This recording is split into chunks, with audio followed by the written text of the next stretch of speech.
speaking to these 5 young aspirants, there is one question that echoes very strongly, viewers, and that's the question that we asked today. Should the government have involved stakeholders, especially when they are coming up with such a massive sweeping reform where the Indian Armed Forces recruitment is concerned?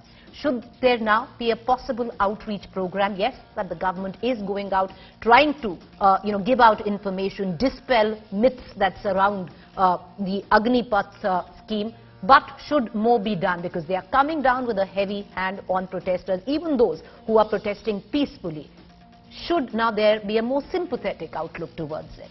On the other hand, is the opposition piggybacking on people's anger, because there's palpable anger where the youth of this country is concerned on this reform that is being rushed or pushed?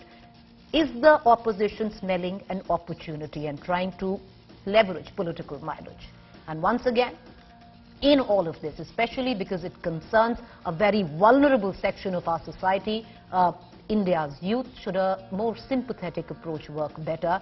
And should there have been a steady rollout instead of pushing this massive reform? Make few changes, tinker, see what's working, what's acceptable, then try to push some more. And ultimately, can the government's promises assuage aspirants' fears? The aspirants that we spoke to 5 minutes ago, it doesn't seem the message that the scheme is in their favor has filtered down to them. I want to take all these questions to our panelists this evening. Joining me on the show on News Today are Sanju Verma, Bharatiya Janata Party spokesperson, Gurdeep Singh Sappal, Congress spokesperson, Rajiv Prasad, JDU National Secretary. Appreciate all 3 of you for joining us. Appreciate the patience. We were talking to some of the army aspirants there. Sanju Verma, whoever we spoke to, at least on the show, and it's not that we tried to get a certain voice on the show in terms of aspirants, still have a lot of fears attached to this scheme. Should the government possibly have not rushed through with these reforms? Maybe involve the stakeholders here? And it's very clear who the stakeholders are, not generals who are talking in favor of the scheme. Preeti, I was listening into the 4 young men from Uttar Pradesh, Bihar, Rajasthan and Haryana. You had a nice mix of aspirants. I think the one thing that came out loud and clear from each of the 4 was that they do not have a problem with Agnipath per se, but there are problems which they expect on 2 counts. A, the fact that ex-servicemen have not been inducted as per the reservation quotas in various fields, be it CAPF, CRPF, Assam Rifles, etc. तो जब पहले की भर्ती नहीं हुई है, तो अभी reservation देकर भर्ती होगी, इसकी क्या guarantee है? This is what one of your aspirants by and large said. And the second concern is that there is no monetary security because there is no pension. I will quickly address both. First and foremost, this is a voluntary scheme limited to Jawans. It is not meant for officer level cadres. Nobody is putting a gun to your head and saying कि आपको army में भर्ती होना है. First and foremost, the other important thing that needs to be mentioned here, Preeti, is because there's been this allegation going around that BJP is trying to treat the army as an employment exchange. I completely denounce that statement, and that is precisely what we are saying. That while the government will ensure that apart from the 25% who are inducted into the regular cadre, the balance 75% will be absorbed, be it the Indian Coast Guard, the ITBP, CRPF, CAPF, Merchant Navy, 16 different public sector undertakings, so on and so forth. Your channel has been very elaborately showing that medical allowance, leave travel allowance, canteen allowance will be given both to Agniveers as much as they are given to anybody else who's serving in the army currently. There could be a slight difference in the nuances. But the big thing about pension not being there, so I just want to say, look at it from this perspective. The tangible benefits we all know. You have a 48 lakh insurance cover, you have a Seva Nidhi of 11.71 lakh, you get annual salary of between 4.76 to 6.92 lakh, in the 4 years that you serve. But what about the intangible benefit, Preeti? You get the stamp of having served in the Indian Army, the most reputed institution globally. You also get world-class training. And to quantify these, to put a number to these, I think is taking away from the Okay. of the entire effort. I want to bring in. Right. I'll just take 10 seconds. आपके show पर जो एक युवक ने कहा कि scheme तो अच्छी है पर एक्स सर्विसमैन को अभी भर्ती नहीं मिली, तो हमें भर्ती कैसे मिलेगी? So I just want to say, ex serviceman पिछले 2 साल से कुछ ऐसे लोग हैं जिनको रिजर्वेशन के तहत भर्ती होना था, नहीं हो पाए, but Manoj Pandey the army chief, R Hari Kumar the navy chief, and Air Chief Marshal V.R. Choudhry, these people of your service have said that last 2 years were an aberration because of COVID, and it is because last 2 years there was an aberration. There has been an initial waiver and the age limit was hiked from 21 to 23. There are lots of, right. Sanju Verma, each of the points that you contested can be recontested, primarily if you talk about pension, especially where the youth is concerned. For a lot of them, it's been a dream. And where pension is concerned, if you expect your young ones to bleed for the country, you've got to bleed for them, be it pension or not, is also a point of view that is always pushed forth. I want to bring in Gurdeep Sappal, Congress spokesperson, into this conversation. Gurdeep Sappal, you're being accused of trying to make a quick political buck at the back of deep-seated anger in midst where the youth feel they've been betrayed by this particular scheme. Preeti, you also introduced this story by saying that opposition is trying to piggyback on this issue. I think strong objection to it. What is the role of opposition? If government has come out with a policy with which we do not agree, a policy with which the people of India do not agree, a policy against which youth is out on the streets, what do you want to expect us to do? Do not raise their concerns? Do not agitate against the policies of government? Do not play out the role of opposition party, which is our constitutional role. The people of India have voted us for that role. You cannot ridicule that role by saying that we are piggybacking on a certain issue. Here there is an issue. Issue is that people, youth in India, they aspire to be part of Indian Army. They want to be Fauji. They want to be called Sainik.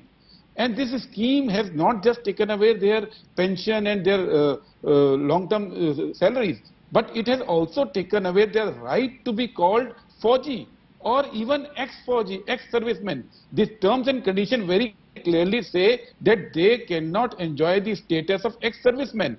They cannot. So this is an aspirational thing. These are the same youth who will be on the fronts, sometimes laying down their life for the motherland. And these same youth, when they lay down their life for their motherland, they are assured till today that this nation will take care of their families. This nation will take care of their children. This nation will take care of their parents.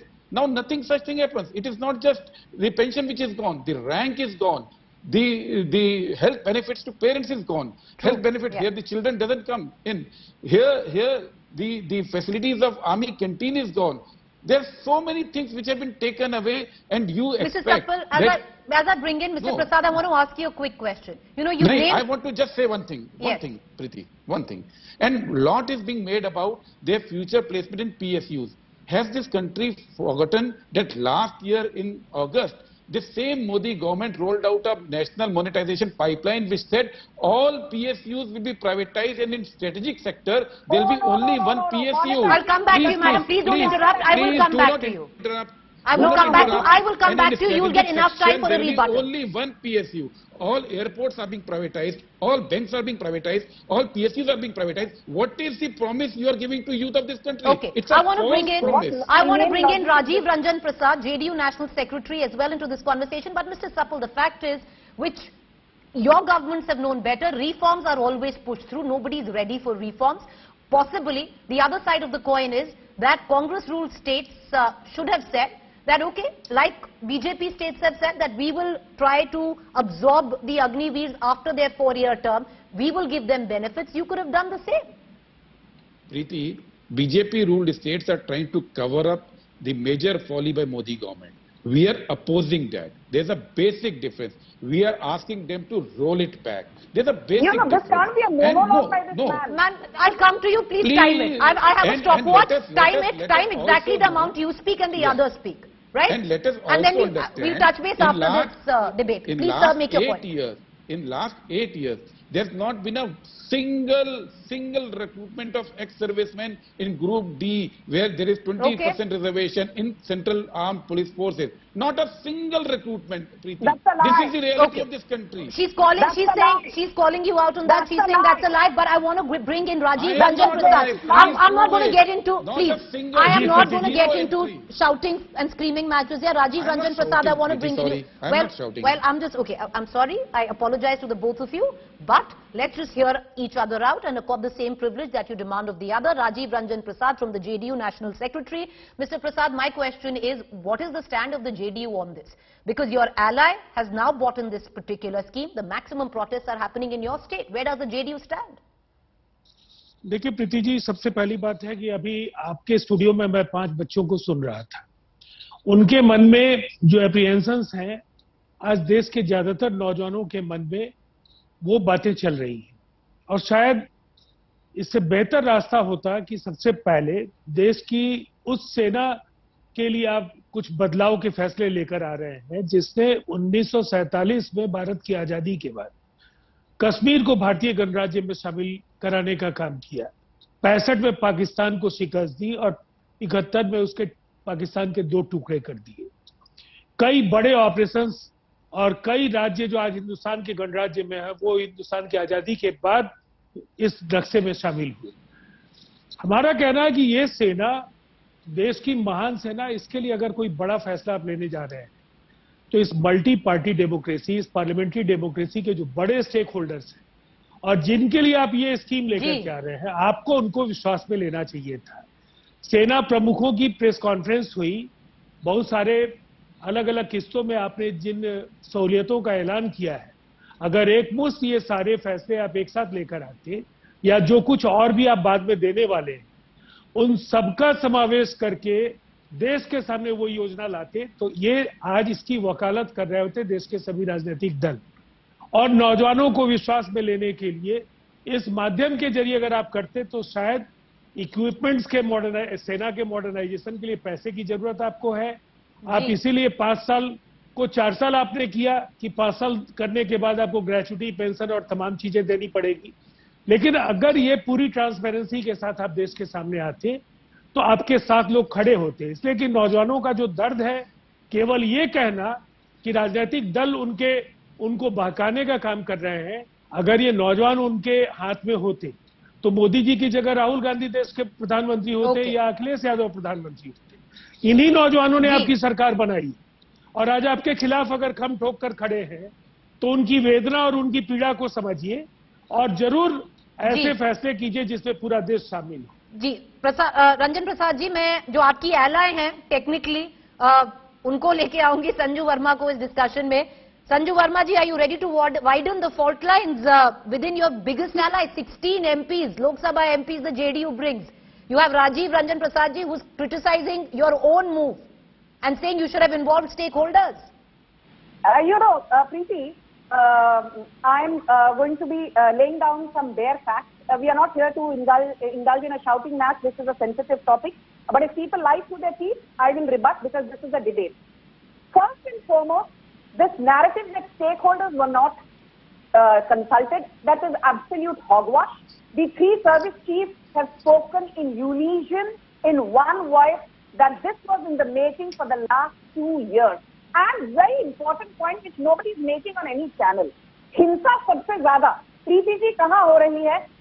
Uttar Pradesh, Bihar, parts of Haryana, parts of Rajasthan and parts of Delhi. Now there's some important data which shows that actually the states or the regions which send the highest number of recruits to the armed forces have not seen violence.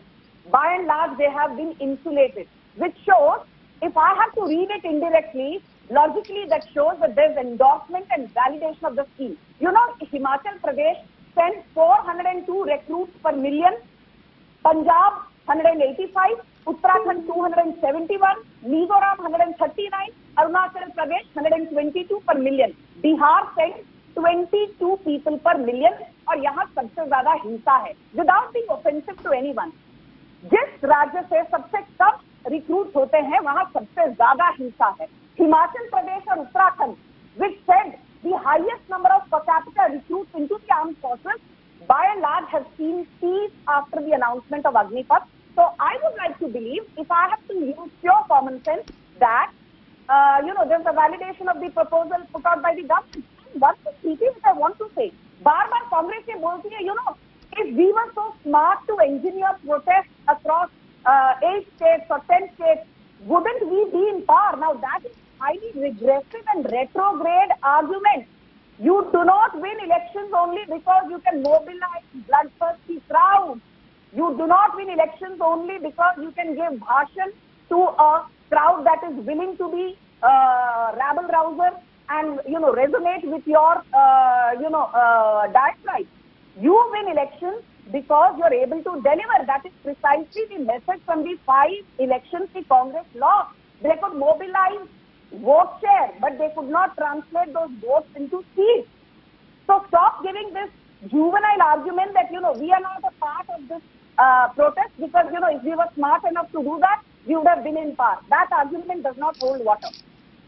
All right, okay. I just want to correct you there. Where the Indian Armed Forces are concerned, madam, where Bihar is concerned, adds 11%.